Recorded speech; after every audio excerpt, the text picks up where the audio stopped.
Hey guys, Sweat30 here, and today I'm going to be doing a deck tech on my Soul Sisters deck. It's done.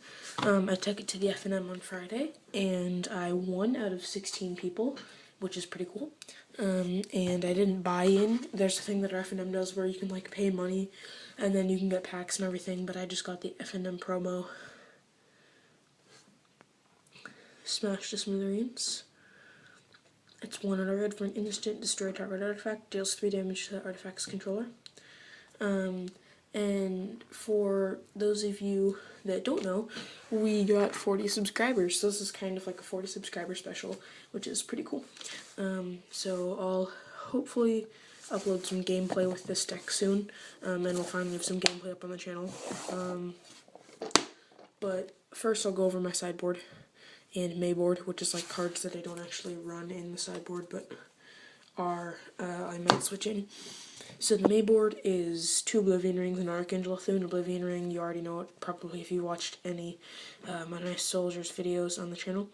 2 colorless and 1 white. Exile another target permanent when it enters the play. When it leaves play, put it back to its owner's control. And then 1 Archangel of Thune, which is now like $30. It's absurd. I bought one and pulled one, but I bought it when it was like $10. 3 white for a 3/4 flying lifelink. Whenever you gain life, put a +1/+1 counter on each creature you control. Turns all your creatures into a Johnny's Pride Mates, basically. And then I also run 1 Grand Abolisher. Sorry, I forgot to mention that. It looks like it's foil, but that's just the sleeves. These are KMC brown sleeves. Matte. Double white for 2/2 during your turn. Opponents can't cast spells or activate abilities, artifacts, creatures, or enchantments. So, here's my actual board. Suppression Field. 1 in white. Activated abilities cost 2 more to play unless they're mana abilities. And 3. Stony Silence. 1 on a white. Activated abilities of artifacts can't be activated. Run 4. 1 Archangel of Thune main board, because in case I get into a grindy match, I already went over it. Core Firewalkers, double white for a 2/2 with protection on red. Whenever player casts a red spell, you may gain life.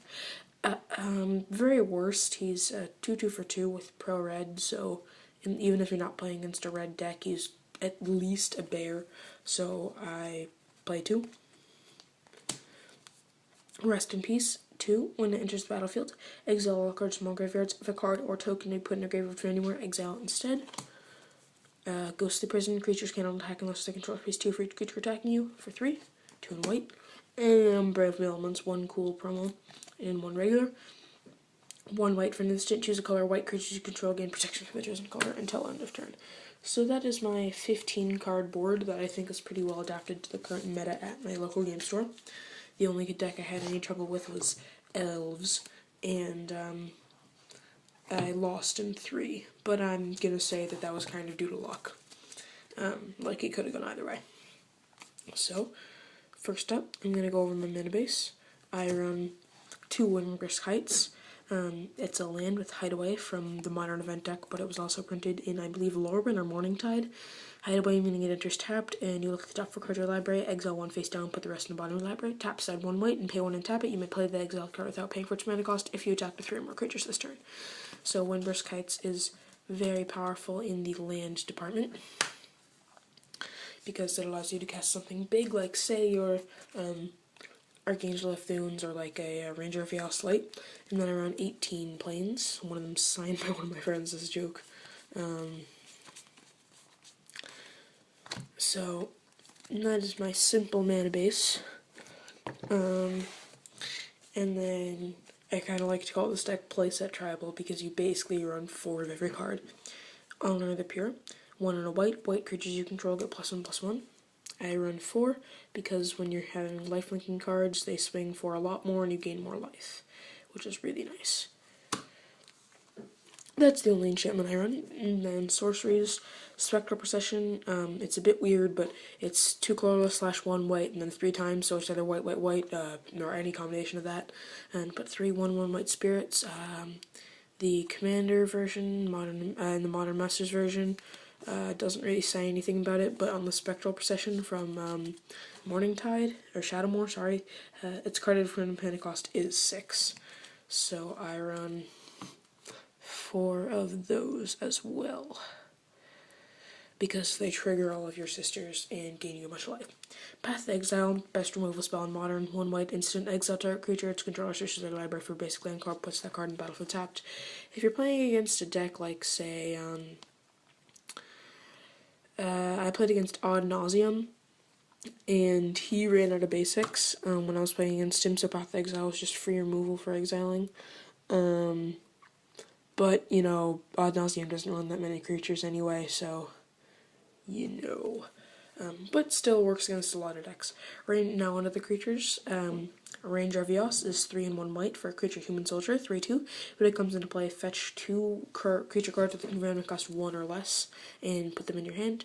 So, Ranger Vios, every single creature card in your deck, besides the Ajani's Pridemates and, of course, Ranger Vios, is 1 mana. So that's, you've got 12 1-drops that are viable to be fetched out.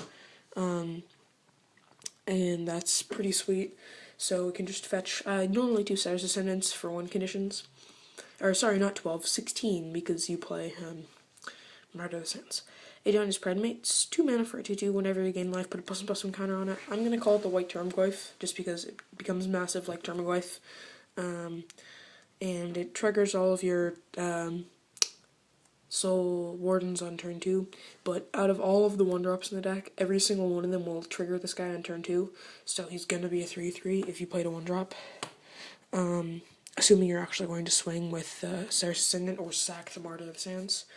And then I run 4 Squadron Hawks because they fill up your hand for Martyr of the Sands. It's 2 for a 1/1 with flying. When it enters the battlefield, search your library for 3 cards, name Squadron Hawk, put them in your hand, then shuffle your library. I forgot to mention this is a 2-drop. This fills up your hand for Martyr of the Sands because it puts a bunch of white cards in your hand.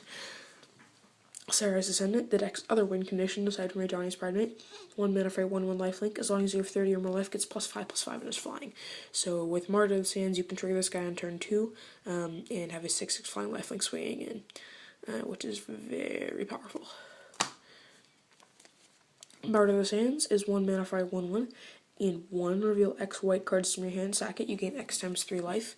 So assuming you didn't draw land, you can sacrifice this to gain up to 12 life, or even 15, or if you're playing against a deck that runs something like Goblin Guide, then you can gain even more than that. Not Goblin Guide, because obviously Goblin Guide puts only lands in your hand, but something that would force you to draw more cards, then that becomes even better. So Martyr's value decreases as the game goes on, so obviously you're going to want to board those out if you get into a really long grindy match. And then we have the 8 Soul Wardens, I'm going to say. The Soul Warden, Soul's Attendant. Soul Warden's 1 mana for a 1/1. Whenever another creature comes into play, you gain a life. Play 4 of those. Soul's Attendant's the exact same thing, only you can choose. So I'm going to say Soul's Attendant is slightly better, but it is less expensive money-wise. So you run 4 of each of them. So I hope you guys enjoyed this little quick deck tech for my Soul Sisters deck. And if this isn't obviously the best list, I don't run any Yarlic Champions, don't run any Elspeths, don't run any, I don't know, Hero of Bladehold's kind of an iffy thing, I don't know if I want to run it. But I hope you like this video. If you do, just leave a comments in the below on what mods you think I can make to the deck, and hopefully I'll get those done, and I'll hopefully get some gameplay for this versus one of my friends' Merfolk decks soon. So thank you guys so much for watching. Bye!